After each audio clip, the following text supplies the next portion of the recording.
all of the potential integrations that could exist between software platforms, I would have expected that one to already exist. Like the vendors are talking to each other and you're saying they're not. To a degree, they are. They absolutely are. And there are some that exist natively, kind of point to point.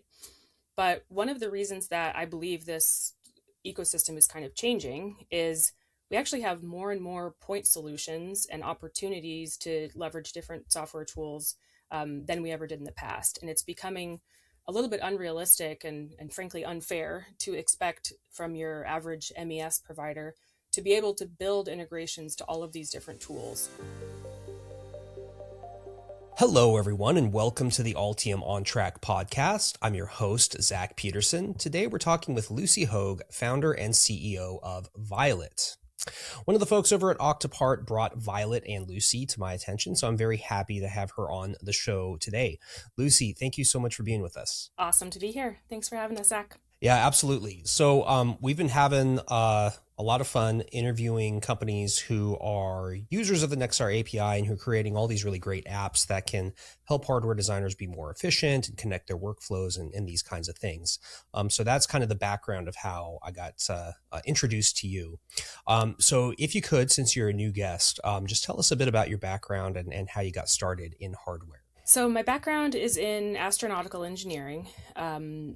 Went to USC, studied mostly small satellite design and optimization, got really into not just that whole world, but specifically the tools and the processes that we employ to do a better job of this really fun problem of complex engineering. So yeah, that led to a fun career of aerospace, a little bit of autonomous vehicles, and now software. So when you say astronautical engineering, right, you mentioned satellites. I think the astro part, people would think like the spacesuits, right? I mean, it sounds like it's pretty much anything to do with the fusion of hardware and electronics for space. This is a great question. So the term aerospace broadly includes both the space domain as well as the air breathing domain. So aircraft, aviation, aeronautics. So you would kind of split aerospace into aeronautics and astronautics. And astronautical engineering itself is spacesuits, astronaut type things, but also space vehicles, spacecraft, launch vehicles, all of that fun stuff. Okay, yeah, it's always interesting to meet someone who comes from this kind of background and then gets into software and starts a software company.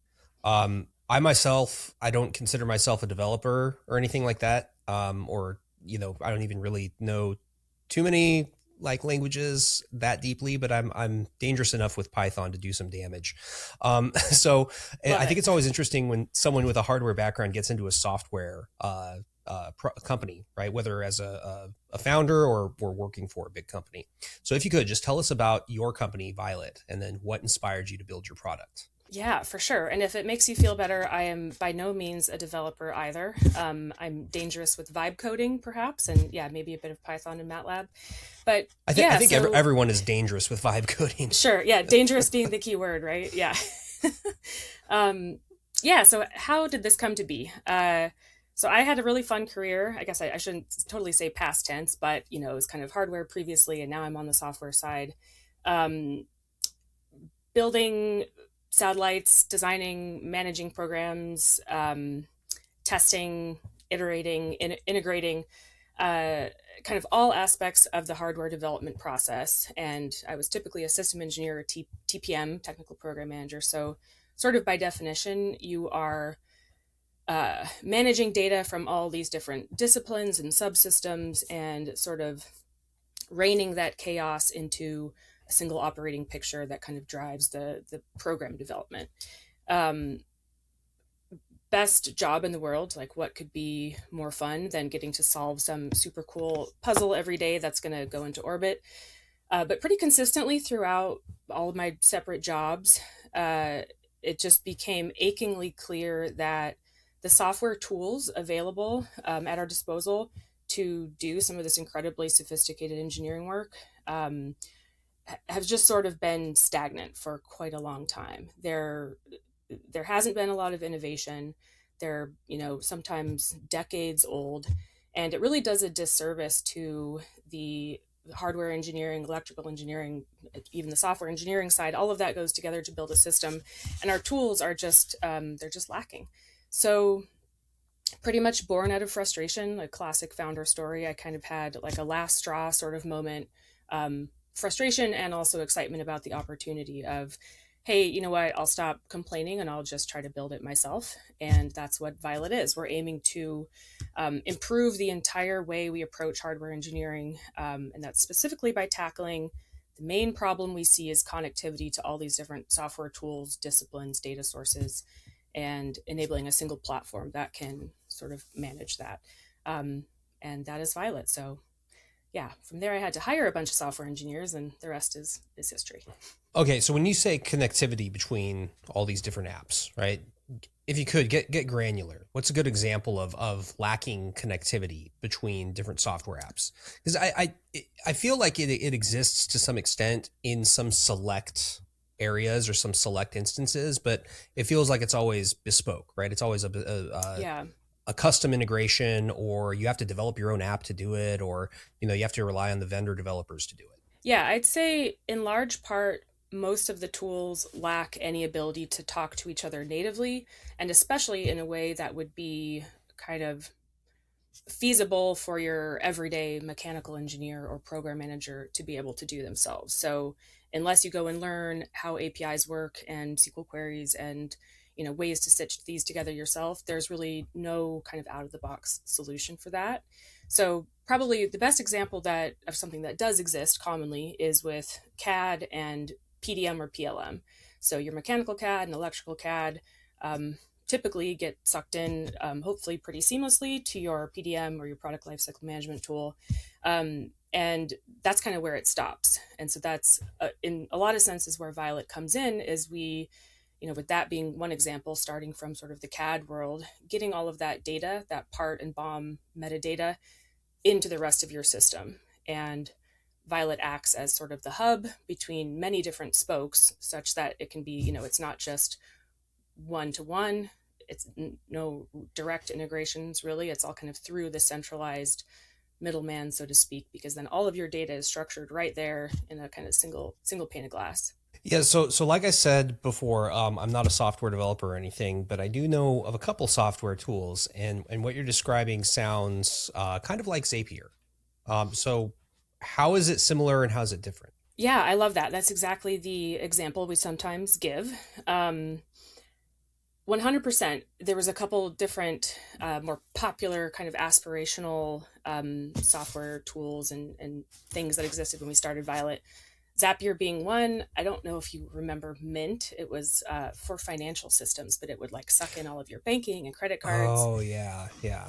As a data nerd, I loved this. It actually was sunsetted a couple years ago, but it was just so fantastic to have this single operating picture of all your stuff. But how Zapier is really powerful is, yes, you want to see all your data structured in the single pane of glass, but you also want to do stuff with it. You want to take action on this data.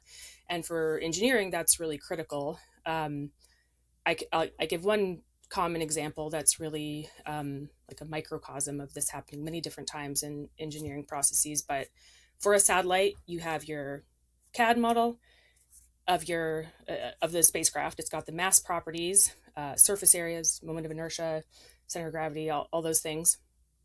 That data is really important for the attitude control and the guidance, navigation, and control systems. And during the design process and into integration and test, you're pretty frequently, obviously, kind of changing your design and the structure, and as a result, all of these mass properties. And you can imagine that it would be pretty seamless if that data could immediately inform the attitude control and GNC, and then you're kind of like constantly iterating in this really tight feedback loop. You're just taking those properties and recalculating. The problem is that capability doesn't exist. So you have to, in satellite engineering, you're kind of continuously scraping those properties out of your CAD. You're maybe putting them in some spreadsheet or on Confluence. Maybe there's a JIRA ticket each time they need to be refreshed, and then the GNC team goes and takes those properties and hard codes them into GitHub, and it's just incredibly slow. Like this will take typically like a month. Of course, by that time the data is completely stale. So there's so many problems. It's just it's just a bad approach overall. So this Zapier-like capability would allow you to just connect those properties directly to their destination, and on some trigger you can perform some action. So when they are updated or when a part is released, you can imagine that triggering them to go update the associated algorithms, rerun those through, and it kind of tightens that feedback loop to make it seconds or minutes instead of weeks and or months.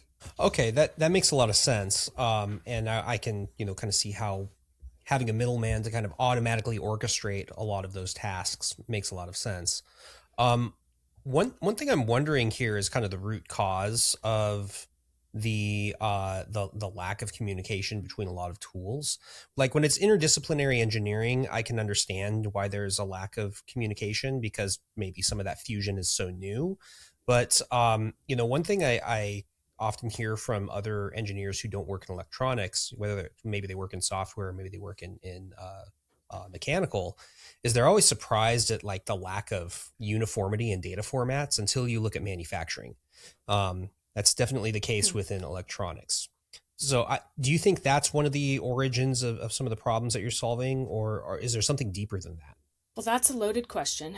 I think there's a lot of origins. I could list quite a few. That could be one. So maybe if I'm understanding you correctly, are you kind of implying that like the volume aspect of like the electronics world is different, or maybe I didn't quite get that aspect of what specifically Well, does a better job. I think I was bringing up more so that, engineers from other discipline kind of get surprised by the lack of compatibility between different software tools and that there aren't like data Gotcha. formats that are kind of universal that could enable the kind of unification that you're solving for. And that's why you need these middleman translators and this kind of thing. Sure.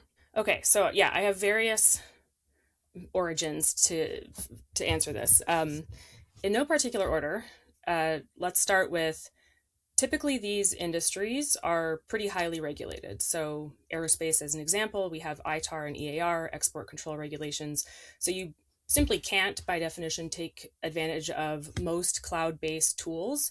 So all of the cool, fancy tools every year that are getting better and better for most of other non-regulated industries, we just can't take part in.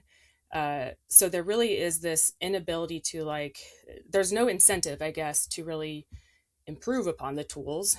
And we've just sort of become martyred to this world of we know that we're not going to be able to talk seamlessly.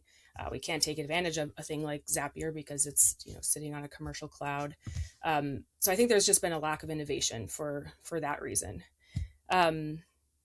Potentially another is there's maybe a little bit of I have a weird stance. I'm sort of anti-standards in a way, which sounds a little crazy, but in some aspects of engineering, maybe particularly systems engineering, I think we get really wrapped around the axle of trying to find this perfect standard that we can all conform to, and that will allow data to flow seamlessly, and it'll be this panacea that solves everything. I think how Violet is trying to attack it is we want to assume that you're going to have disparate formats, you're going to have inconsistent standards, and that'll probably continue to evolve over time. So what we instead need to do is, enable this central standardless middleware enabled place where all of that data can come in whatever format it is. It gets structured and normalized into this way that it can talk with everything else, and then the opposite on its way out to whatever destination tool. And so I personally find that to be a much more scalable solution and maybe more realistic. So yeah, maybe those are a couple of the ideas. Another is most of us aren't software engineers. There's thermal, mechanical, propulsion, electrical, harness, everything. A lot of people that deal with these systems every day and get really used to the problems, kind of being like the boiled frog kind of example, but don't have the ability to fix it and to build those tools. Maybe today that's sort of changing. But historically, if you compare that to software engineering, for example, in real time, you could be figuring out, I have this issue with these two things not being able to talk. I can kind of, start to ideate on a way to fix that. And that's just not something that's been at our fingertips. I think the last point is really interesting, right? The people who really deeply understand the problem aren't really in a position to fix it, either because they don't know how, or they don't have the inclination or time. Or I think the time issue is one, because the people who are really skilled and understand these things deeply, they got engineering work to do. And only so much brain space. I mean, yes, we can do a lot of Python and MATLAB, but to expect a propulsion engineer to have the free time and brain space to learn like web app full stack software is just not realistic. And Sure, we actually sure. see that as a big part of Violet's value proposition. Is we want to entirely get rid of that barrier to entry. So even within Violet, we're very opinionated about being no code. So you don't have to do literally any coding to be able to get these integrations going. There are, power user capabilities with more codability, but that was pretty important to us when we started Violet, of staying true to that, so that there's no barrier to entry for a lot of these engineers.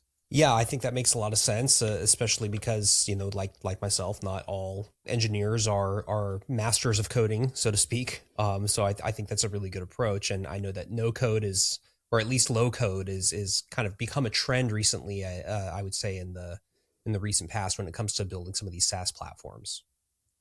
Yeah, absolutely. So if you could give us the rundown of what types of integrations are currently available through Violet. Or is there no limit? Could you come in and just do something bespoke if you wanted to? Today, the ability to build something bespoke is not live yet on the platform, but I would still answer that there is no limit. So I answer in that way because we do have a really wide variety of applications that we support. And these are all live on our website, as well as many that are on the roadmap. I'll start by describing kind of the life cycle in its entirety. So we aim to serve the entire hardware engineering life cycle. Little asterisk for that is also non-hardware engineering. So we have a couple customer segments where they're not building a thing per se, but still need these integrations. So if you picture this life cycle, you start with probably requirements management and maybe some ideation. That could be Google Sheets, it could be whatever. So we support a lot of requirements tools. From there, you might get into your design, so mechanical CAD, electrical CAD. You've got modeling and simulation analysis. So for the satellite world, think STK, finite element modeling. A lot of those are still in work with Violet today, but just to kind of give the full picture. From there, through kind of traditional PLM and PDM tools, and that's tools like Team Center or Duro, which is now part of the Altium repertoire, which we love. And from there to maybe manufacturing execution systems. So these are systems where you're populating that engineering BOM that was created in your CAD and your PLM, and getting that to be reflected as your manufacturing BOM. You're issuing work orders. You're starting to integrate kit. From there, a lot of probably testing, all the way through operations, maybe even sales. And then throughout this whole life cycle, you've got your project management tools, so Jira, Confluence, as well as your kind of purchasing, supply chain, and finance tools, which is actually becoming a pretty big part of our platform. So having your purchase orders synced between your manufacturing execution system, also all the way up to your ERP or maybe your accounting. So truly a wide spectrum. And yeah, I think from there, we hope to continue expanding, deeper into sort of the specialized engineering tools within, various domains, as well as the more general. So we have some support of Google Sheets, Confluence, things like that, but we want this to be something where even if you actually really have very few software tools and you need a way to get started, we want Violet to be the backbone for that, for your processes and for your development. Okay, so I'm hearing a lot of management, whether it's project or workflow or data management, link back into the CAD tool or between each other. And this is kind of where you can have a multidisciplinary team working in different CAD tools, but there's still feeding or pulling data from a central repository, and then they're still reporting, I guess you could say, to some sort of central like workflow management. You mentioned like an MES. I think those kinds of things. Is that kind of the high level view of how a lot of customers are approaching it? Yep, that's exactly it. And so that kind of paints the really broad picture, and maybe I can give a really specific example of something super common, which is often the way we get started with a lot of customers, which is literally just PLM to MES or ERP. And that's literally getting the metadata about your parts and your BOMs copied over into another tool so that you don't have expensive educated engineers copying and pasting day in and day out, potentially making mistakes, and it's pretty error prone. So that's commonly one of the ways we get started. You just want to ensure that your BOM is synced across these multiple tools. And a lot of times once engineers see that working and kind of see how smooth it is, it sort of opens the imagination to all the other ways that this can be replicated in their workflows. That's really interesting what you just mentioned, right? Like BOM going from PLM into MES, because I mean, of all of the potential integrations that could exist between software platforms, I would have expected that one to already exist. Like the vendors are talking to each other, and you're saying they're not. To a degree, they are. They absolutely are. And there are some that exist natively, kind of point to point. But one of the reasons that I believe this ecosystem is kind of changing is we actually have more and more point solutions and opportunities to leverage different software tools than we ever did in the past. And it's becoming a little bit unrealistic and frankly unfair to expect from your average MES provider to be able to build integrations to all of these different tools. It's a lot to build to start with. It's also a lot to test and maintain, and APIs are changing and credentials are changing. So we kind of have this opinion that we want the MESs of the world and ERPs and PLMs to be able to focus on their core capabilities. They're building really deep, focused, important tools, and we want to take the burden off of them to be maintaining a bunch of integrations. Frankly, it's a lot of work, and I think it's going to become there's a bit of a combinatorial explosion that'll happen as we get more and more tools and people have more and more eclectic combos of what they want synced where, and we are indeed seeing quite a bit of that. So it's exciting, and we do need to be pretty closely partnered and engaged with a lot of these providers to be able to help them out if they need to be able to support some new integration that they don't, or if we need to offload something that they have existing but it's changed, things like that. Interesting. Okay. Now that you explain it like that, I think it does make sense that the PLM vendor doesn't talk to all the MES vendors and so on and so forth. The number of possible integrations just starts to really balloon and get out of control and become too difficult Totally. for the PLM vendor and the MES vendors to all maintain and keep in perfect sync. I might even take that a step further and add a little bit more color, which is, we're so far mostly talking about the connectors themselves. So there's this tool, there's an API, we structure that into our kind of format, but there's also this entire engine within Violet that's orchestrating how we ingest that data and sync it and orchestrate it and push it based on a lot of different things. So one example is for PLMs, and maybe I should back up. An easy way to do a lot of this is with webhooks. If you're familiar with what a webhook is, basically it's a way for one tool to listen to another tool's data. And if it's listening to the right piece and there's a change, it'll kind of push that data up.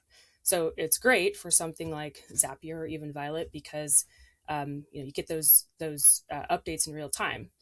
One of the issues is, especially with PLM, for example, and a lot of think of BOMs, you actually need the context of the full assembly. You need the release status of children and parents. You need all these different things in order to make sure you're getting the full context kind of synced across. So we actually started out in Violet, and I'm getting way into the details, and you didn't ask for this, I'm sorry. But No, go we for started it. out we started out fully as a kind of worker model where there's a scheduled sync from one tool to the next. So we're kind of pulling data into Violet instead of the opposite, instead of listening for these changes. And we now support webhooks, and that's actually a big part of our framework as well. So we're kind of hybrid. But yeah, it just goes to show that there's so much more that that you can take advantage of in a well orchestrated like sync engine if you're not having to build just like a single point to point, multiple point to point integrations. So if you could make this a little more tangible for listeners, what's a typical example of an integration that you see from your customers that might be useful or relevant to, the typical EE who's out there listening? Probably the most popular scenario that we see is, and I'll kind of name names here, but replace name with tool of choice, is a PLM like Team Center, and that is most frequently taking NX data, your mechanical CAD, as well as most frequently Altium Designer or Altium 365, your EE designs, and syncing that to the next tool. And there's a handful of MES tools that we support. Most of our customers are either interested in that or they're syncing directly to their ERP. So maybe NetSuite. And that's in both cases pretty much to populate that same BOM and those parts either as your manufacturing BOM or what will become your manufacturing BOM and then your as-built BOM, or for the ERP, it becomes basically your inventory. So if I need to start issuing purchase orders, I don't have to go and find this part and the details about it. I have all my inventory there. I've got my vendor synced. You can, issue POs, keep track of receipts, do three-way match, support all your work orders, kind of like all in one fell swoop. So that's probably the most common scenario.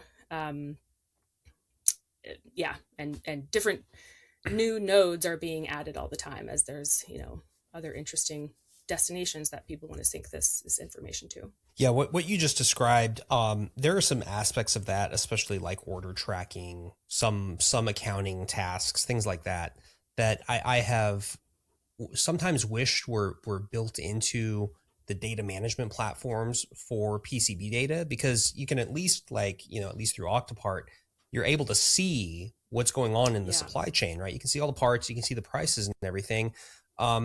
But there's no accounting in there, right? Like Octopart doesn't know if you ordered anything. You have to track that somewhere else manually. So now that you described this, I'm kind of seeing, okay, here's how you can kind of build this custom workflow that accounts for all that stuff, and you almost make your own like bespoke supply chain tool if that's what you really want to do.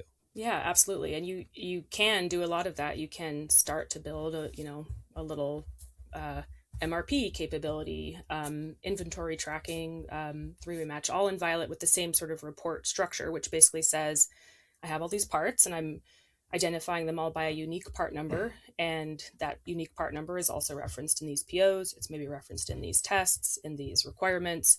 And all of that then is able to be structured in a way that's, it's like instantaneous. Like there's not any extra stuff you have to do to get that report. Of course, over time, especially you can imagine right now, there's a big focus for us is moving to all of this being AI enabled so that you can have Violet suggest patterns, suggest relationships, make fuzzy matches, and even start to then orchestrate the data for you. So you're not having to do a bunch of mouse clicks, but the sort of patterns are obvious enough that Violet can kind of start to push that data around for you. Yeah, you've hit a new record post 2023, which is 28 minutes before AI was mentioned. We often like to see how long it takes before somebody says AI, and usually it's in the first 15 minutes. I don't know if I'm proud of that or not, but it's a little bit by design. Yeah. Well, that's okay, right? I mean, it's finding the realistic use case where you can implement it, and what you just described, I think, makes sense, especially with like fuzzy matches, and then orchestration. I think all those things make perfect sense. Use of AI, but yeah, absolutely. Yeah, we actually feel pretty strongly about this. I think a lot of our customers, everyone's excited about AI and what this could speed up and do, and especially now, which is probably a whole different conversation, but with agentic and MCP, that's really a game changer for us. However, like at the end of the day, as an engineer and knowing our customers, no one's interested in some black box solution where you're kind of sure it's right, but not super sure. Like, our customers are building rockets, nuclear power systems. Like this cannot be, there can be no hallucinations. There can be no funky data. Like it's got to be provably, guaranteeably correct. And so we've taken a really measured approach to AI and want to make sure we are pursuing it in a way that is both useful and really trustworthy, I guess. So I think we'll talk about some roadmap stuff for future features here in just a moment. But one thing I'm wondering is, what's the most unique or unexpected use case or integration that you've seen from a customer? wow, that's a hard one. Great question. There's Or so many. are they all unique and unexpected? There's a lot of similarities, but there's also it's fascinating how many customers just have truly different eclectic combinations of how they want to put together tools, and that could be some tools are grandfathered in and they can't rip it out. There it could be because there's something newfangled on the market that they want to introduce. Yeah, maybe I'll, this isn't necessarily a unique scenario, but it's one creative explanation of why a certain customer wanted an integration. And it's a good example of many integrations. Like they want this particular tool, which I shall not name, to be, there's power users of this tool, and that's very important that they go and do that stuff. But most of the rest of the team doesn't use it, but they need to be able to reference that data. And this particular tool is kind of legacy. And so the customer described it as like, we want to put this tool in the corner with a glitter stick and like a baby gate, and let it like just kind of sit and exist and not do anything dangerous and crazy. And we'll get all the data in. And to me, that was, I'm sure I did not get that exactly right word for word how they described it, but it pretty well encapsulates like where we are as engineers today, because there's all of these different software platforms that are crucially important to our workflows. And I want to be clear that I'm not trying to denigrate or put down any other software tool, because I now know how freaking difficult it is to build these and build them in a way that's useful. It quickly can become, spaghetti, and it's something hard to maintain. But, it's often not the most user-friendly, intuitive platform, but it's still a critical part of your workflow. So we're trying to basically allow all of these crazy kids with glue sticks and glitter to exist in your ecosystem, but you have this nice, clean front end for everyone that's maybe not a power user of that tool. Let's get back to the upcoming features and the roadmap. What do you have on the roadmap? Now, you mentioned AI. One thing I'm wondering is like, is this AI talking to the tools? Are the tools basically setting up or grabbing data, which can then be handed off to an AI or to an agent? You mentioned MCP. Tell us about some of that. Yeah. So there's a super long list. And to be clear, there's a long list of AI related features and a long list of non. Like we just have so much more to build that's really exciting on its own. And we kind of see AI as this accelerant in a lot of ways. But maybe I'll talk about MCP because that's kind of most relevant for us right now. So Model Context Protocol, if you're not familiar, is kind of the new, hopefully becoming a standard for agentic AI, and basically allowing LLMs to do things and be able to create things besides just like responses. So we, even given that, there's also a number of ways to look at that for Violet. So you can imagine we are this integration platform, and all of these integrations that we have, there's over 70 today. Most of them have APIs that we rely on to structure data and ingest it. As soon as they open their own MCP server, so the ability for that data to actually be presented to an LLM instead of a person consuming an API, that's like a whole new world of possibility for Violet. And we were seeing integrations in these apps, start to launch their MCP servers at a pretty fast clip. So that's exciting. But where we've actually started is more from Violet as this single source of truth, and kind of this the concept of like a universal connector for all of your data. You can imagine that we have all of this data that we've already kind of bypassed the icky connectorization piece, and it's all structured in Violet. Really now we just open one MCP server to our users that they can use externally or within Violet, and suddenly you have access to all of that data. So it kind of you no longer really need to go and use the MCP servers of all those other tools, because the data is already fully available in this like one-stop shop. So that we just launched that last week, and it's pretty darn cool. If I do say so myself, you can really easily just issue natural language queries and get your data kind of organized and logically returned to you. But that's truly just the tip of the iceberg, because the next piece will be actually leveraging tools, and a lot of the tools that we use in Violet and our own kind of functionality to have the user be able to, on the fly, create a structured report of that data, or have it actually be orchestrated and synced to another tool. So it's no longer just this kind of chatbot conversation, but being able to actually see your data structured and exported, pushed places, all of these different functionalities that Violet has like at its core. So that's probably where we're going to be focused for the next quarter or two. And there's, as you can imagine, a million other things we're excited to tackle once we get kind of up to speed on that one. So you mentioned natural language queries into Violet, right? To me, that sounds a lot like chat with your whatever's connected in your Violet instance, right? So like chat with your PLM, let's say. Interesting. Pretty much, yeah. So, but the great part is it's not just limited to one tool. You can say,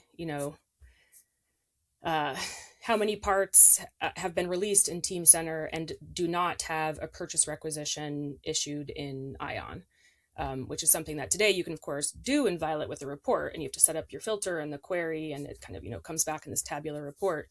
But you could also just now ask that in one sentence, and it should come back to you in the way that you're expecting. And then the next goal will be to actually have that be a report that you can do stuff with, not just kind of the verbal response. And then the second thing I'm hearing, which is really interesting, is Violet acting as the MCP server, but I guess the corollary to that is Violet also pulling in data from a different MCP server. So you're really getting this kind of server to server contact, and then the user is querying all of it, right? This is very Inception as I'm thinking about it. It is. It's hard to, it's an exciting time, frankly. Like we truly feel like we can't move fast enough. There's just so many exciting things to take advantage of now that we're, it's gonna be cool. Well, listen, we're getting up here on time, but as all this stuff comes out, we would love to have you come back on, possibly give us a demo with some of these new features, because it sounds really cool, and I'm excited to see what designers can do with it and how it's going to benefit them. Super appreciate it. This has been great. We'd love to come back on anytime and show you the goods. Big fans of Altium, so thanks for the opportunity. Awesome.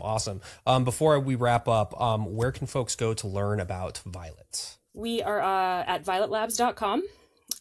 We are on LinkedIn and Instagram. If you want to get in touch with us, you can send a note to hello@violetlabs.com, and you can also book a demo directly from our website. And like I mentioned, all of our live integrations are up on the website, so feel free to peruse those. If there's any you don't see that you're dying to see, we would, of course, love to hear it. So please send us a note. Okay, that sounds great. Lucy, thank you so much for being here today with us. Thanks, Zach. Appreciate it. To everyone that's out there listening, we've been talking with Lucy Hoag, founder and CEO of Violet. If you are watching on YouTube, make sure to hit the like button, hit the subscribe button. You'll be able to keep up with all of our podcast episodes and tutorials as they come out. And last but not least, don't stop learning, stay on track, and we'll see you next time. Thanks, everybody.